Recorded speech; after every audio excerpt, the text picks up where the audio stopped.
The new Face-to-Face with the Developers shares with us why it is that they introduced Prime commanders like Scipio and Boudica into the game, and gives us an update on a ranged unit type with new ranged unit equipment. There's a lot that we've got to review here, but before I begin, allow me to thank the sponsor of today's video. I want you to join me for a group restart in Puzzles and Survival. We're all going to start in the same server and play, and this is a city building war game much like you're used to, where you go and you train troops, you do research, you build up your headquarters instead of a castle, which is what you're used to, and I mean you battle other players and fight zombies for your own survival, which I have wanted to get into a zombie game for quite some time. Now, Puzzles and Survival is free to play, and if you download using the link in the description, that'll let the folks know that sponsored this video that you found the game through me. That will prompt you to download the game through the Amazon Appstore, where if you do spend in-game, you can use Amazon coins or buy Amazon coins to get a discount on the stuff that you would get in-game. So, for example, if you spend $82 on Amazon coins, you get the equivalent of $100 worth of currency to spend in-game. You can get the stuff that you might have spent on at a discount. So using my link in the description below will, again, take you to the place where you can download the game through the Amazon App Store, lets the developers know you found the game through me, and also takes you to the page where you can buy Amazon coins if you want to. I've also got a Discord link down below in the description where you can join up with the Smash Squad Restart group, and that way you can stay in touch with all the latest and greatest news, and you can see exactly when we're going to all start together. The last time we did one of these big group starts, we had a couple hundred people that were all interested, so hopefully you'll join us. And if you wanted to see what the puzzle part of the game looks like, you take the heroes that you collect. They have different powers that work in this campaign puzzle mode, and this is a match 3 style puzzle game where essentially when you match up 3 of the same color, then you do an attack on the zombies right in front of you, and you can combo out, and there's counters, and there's special abilities, and we'll see all of that together by following the link in the description. Join the Restart group, download from the Amazon App Store, and if you do spend in the game, consider using those Amazon coins, which you can get at a discount to use on your in-app purchases. Thank you again to the Amazon App Store for sponsoring this video, and I'll see you in the Puzzles and Survival Discord. Face-to-Face with the Developers, Part 11. The 11-part series. Long time no see! Welcome to another Face-to-Face with the Developers. As usual, we've selected a few hot topics. How do the new legendary quality Scipio and Boudica differ from their epic quality counterparts? Why have you chosen to add the same commanders? As the game grows, they said, we've found that a lot of the most well-known commanders are harder to justify playing in the end game, since they were added to the game early on. So, the governors can enjoy playing with those historical figures they love. We'll be adding the Prime system to commanders who were introduced in early development. Legendary Boudica and Scipio are the first group of these Prime commanders, and Prime commanders represent those figures at the peak of their historic accomplishments. For example, Prime Scipio represents Scipio at the point where he vanquished Hannibal's army at the Battle of Zama in 202 BCE. By comparison, Epic Scipio represents his life as a whole. We've also given Prime commanders brand new appearances, skills, and stats. These upgraded commanders can be used in all the latest game environments. That is, by the way, Season of Conquest KVKs. That's KVK Season 4 and beyond. I think the big argument I've heard from players is like, aren't there a lot of really amazing historical figures? And also, could we perhaps have more connection between the original commander and the Prime version of the commander? And in that regard, I kind of agree. Like, if we're going to make him a Prime, like maybe more of the skills should be similar but way stronger, or there should be an upgrade path for players to go, like from the epic to the legendary, and get some number of sculptures, at least by virtue of completing some quests with the original epic commander, right? Like, I think the reason players give the feedback, like, isn't this just a new commander, but using the old skin, is because it feels that way. But if there was more of a connection to the original, I think there would be perhaps that stronger feel of like, oh man, like Boudica really is in her prime. It's not just the boots that are like way cooler. Trust me, those are some boots. So are there plans to add more prime commanders in the future? Will this affect the addition of new commanders? Prime commanders are a part of our plans for adding new commanders in the future. We'll add more prime versions of some of the earliest commanders who have low play rates but are of particular historical renown are our main candidates for prime commanders, and our current plans center around selecting some of the earliest epic commanders. If there are any particular early commanders you'd like to see as prime commanders, please feel free to let us know in our community pages. Of course, the addition of prime commanders doesn't mean that we're going to stop adding all new commanders. We'll continue adding new commanders alongside the prime commanders. If we're picking epics that have a very low play rate, I have to think that Ulji Mundak is a strong candidate for being a prime commander and one of the next ones that they might do, at least when an infantry cycle shows up again, so maybe 4 months from now. The reason I think he's an obvious choice over a commander like Sun Tzu, who's already extremely popular, is that they said they want to pick the less popular commanders. So they aren't going to pick Sun Tzu, and we just got Bjorn recently. Leave a comment down below with which commander you think is going to be the next prime commander in Rise of Kingdoms. Will a blacklist function be added to the alliance management that prevents people from applying to your alliance? Considering the potential for abuse of this system, we're continuing to discuss its possible implementation, but there are no plans to implement it at present. So in this regard, let me just give a little more color here. Your alliance officers really are the community managers for your large groups in this game, right? Like, they're the ones that actually manage your communities, and players themselves have said that communities are arguably one of the most important aspects of the game. So I don't know necessarily if Blacklist is at the top of your community manager's top requests, but if it is, then it's something that needs a serious look. And I think the problem that you have here is that one rogue player who enters into the wrong zone by virtue of joining an alliance, teleporting onto territory, and then killing farmers for the rest of time is honestly extremely disruptive. So to prevent that, you can do that today as an officer of your alliance by very, very, very meticulously watching who is applying, checking that their governor ID is not on the potentially very long list of people that are not supposed to be there, because you can change your name and try to hide the fact that you are the rogue and you're just trying to sneak your way in. And if an alliance officer is in a hurry and they just tap check, just let people in, because a healthy kingdom has people flowing from alliance to alliance very fluidly.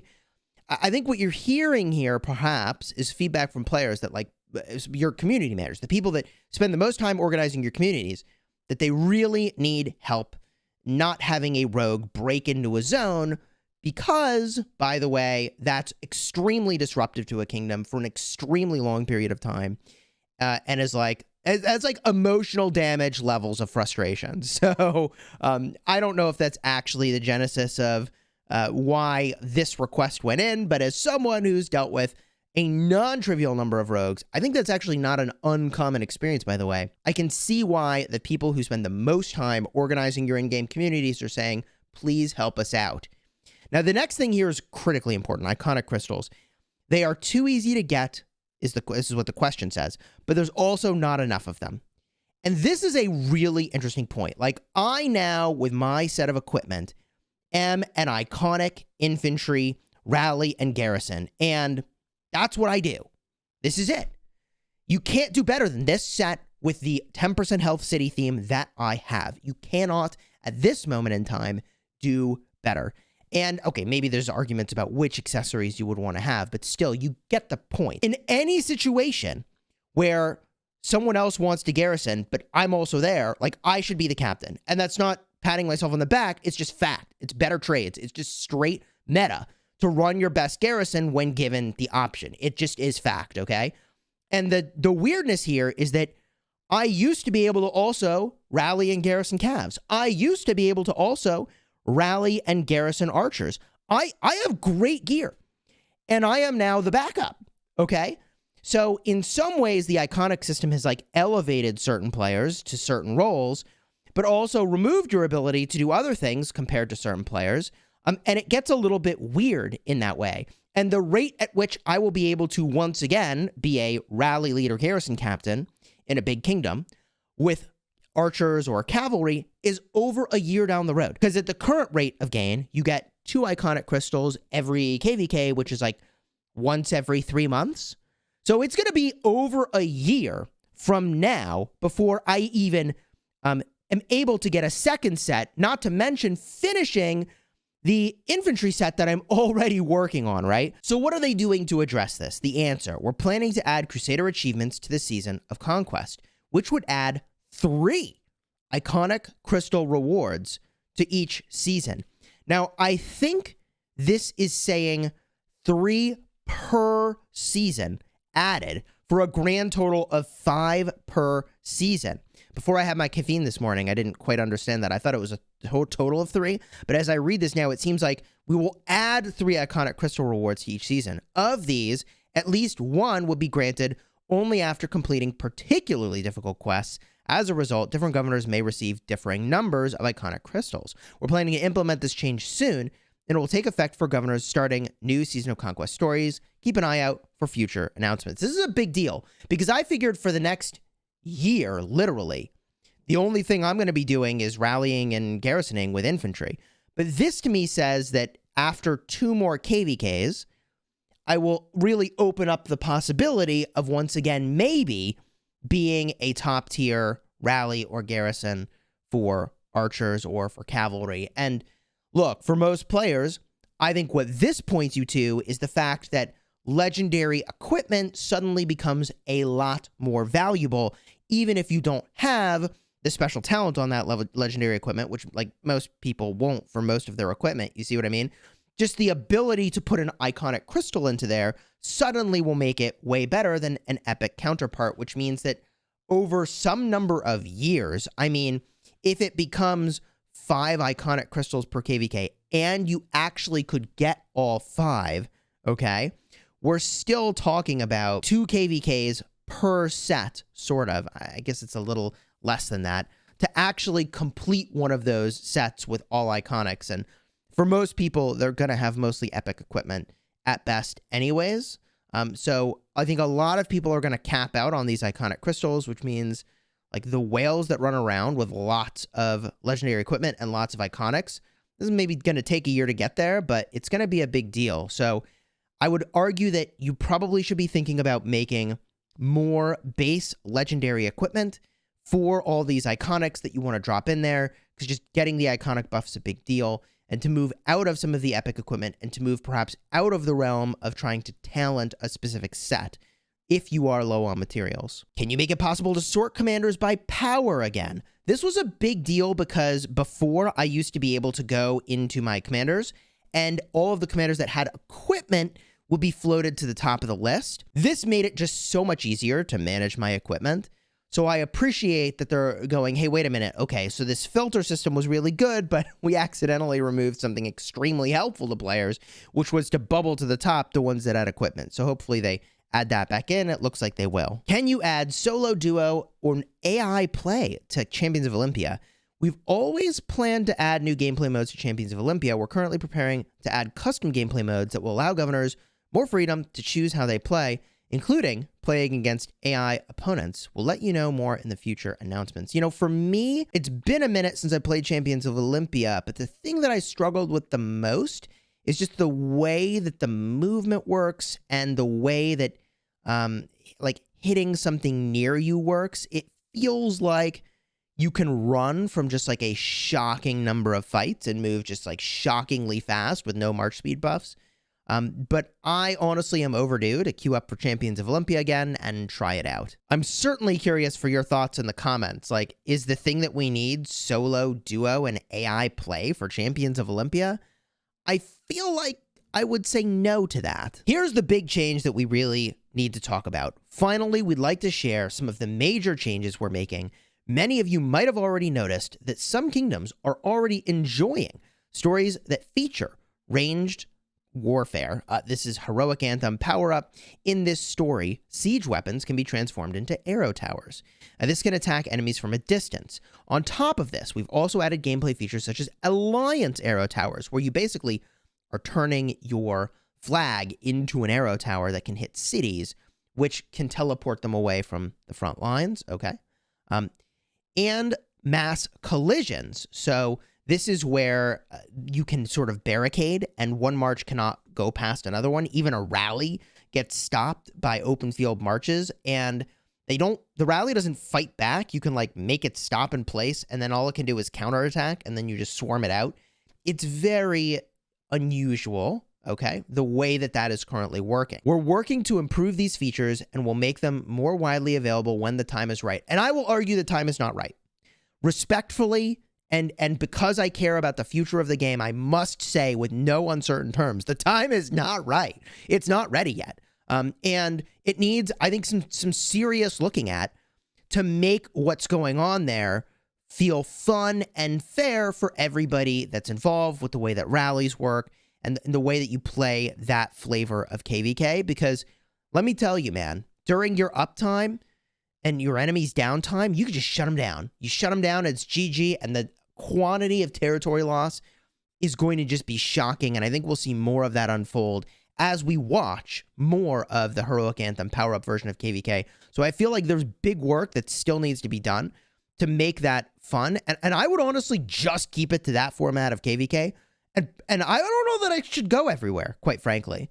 But you know, we got to see what the final version is. And hopefully they run a couple KVKs with that final version in place successfully, where players are all like, this is amazing. I don't know why every KVK is like this, before they then actually go and change the balance of every KVK. I really feel extremely strongly that getting that right is so important, and it's not easy, which is I hope they take their time and really get it right. Our next step will be to add ranged as a unit type to the current archers, cavalry, infantry system of unit relationships, and add brand new ranged combat commanders and equipment. I thought archers were supposed to be ranged, but obviously they don't work ranged the way that Rise of Kingdoms works today. I mean, this is a complete overhaul, really, of the way that combat as we know it works today. And so again, I will emphasize that I hope they take a massive amount of time to get this right, and a massive amount of time to make sure that this is fun, because I see new commanders and new equipment. So I get why they would want to add that into the game from like a collection standpoint. But is it fun to play KVK with is the most important thing, and we need to make sure that is true. And if it's fun, then all the other things that they probably want to achieve will follow. And if it's not fun, I think it's a huge concern. And today, the way that the arrow towers work, they just don't do enough damage. Like it's like not even a tickle worth of damage. And so they're really like, I would not even consider using an arrow tower. And I guess my bigger concern here is that like I've spent a lot of time and money investing in equipment, and if they add a new like ranged type, like what happens to that? Like I've invested in legendary equipment that I cannot remove without suffering a penalty to get back materials, okay? And so if you're telling me I can only fill my 7 marches, only, it's still a lot to be using all at once. But now that one of those sets is wasted legendary materials because I'm going to just destroy it to add in some other type, a range type, like it just gets potentially problematic. So I'm not quite there for understanding how that would work and what the impact would be on the sort of investments I'm making. But I would say that if you don't have a 6th or a 7th legendary set, and most don't, I'm only like just looking at a 7th legendary set, which might sound insane, but all I'm going to say there is that like I would pump the brakes on making more legendary sets, because it seems like perhaps like if they're not making archers the ranged unit and there's some other new unit type, right? Like archers, cavalry, infantry, and ranged. I don't know. Leave a comment down below if I'm not understanding. This is a huge undertaking, and if all goes well, you'll be able to enjoy combat that goes beyond close quarters battle, allowing you to set up and deploy ranged formations that grant a huge variety of tactics. We're really looking forward to this new addition. At the same time, we've encountered a number of difficult issues during the development of this feature, which have forced us to abandon some of our original plans. It's going to take some time to work out the kinks, so we'll let you know more about the latest developments in future announcements. Look, I'll just say, Cortex's response to the addition of ranged combat was, when they add that, I will quit. So I just hope that they're really careful with the approach that they take to make sure it is fun. The fun has to be the priority, and as long as players are saying, wow, this is fun, I get that you can make combat more strategic and more complex. I totally get that. But is it fun to roll up, play for 20 or 30 minutes when you're crunched for time, pour it out, and say you had a good play session? Or is it still fun to play for 5 or 6 hours at a time, feel like you had a good time? That's what matters. But that's enough of my reactions. What are your thoughts down below in the comments? And if you're looking forward to just kind of binging a new city building war game, then follow the link in the description to join the Discord server for the puzzles and survival group that will be starting this upcoming weekend. It's going to be a lot of fun to binge the game, see how we like it, and then continue on to perhaps dominate the server. And until next time, you have fun smashing the kingdom.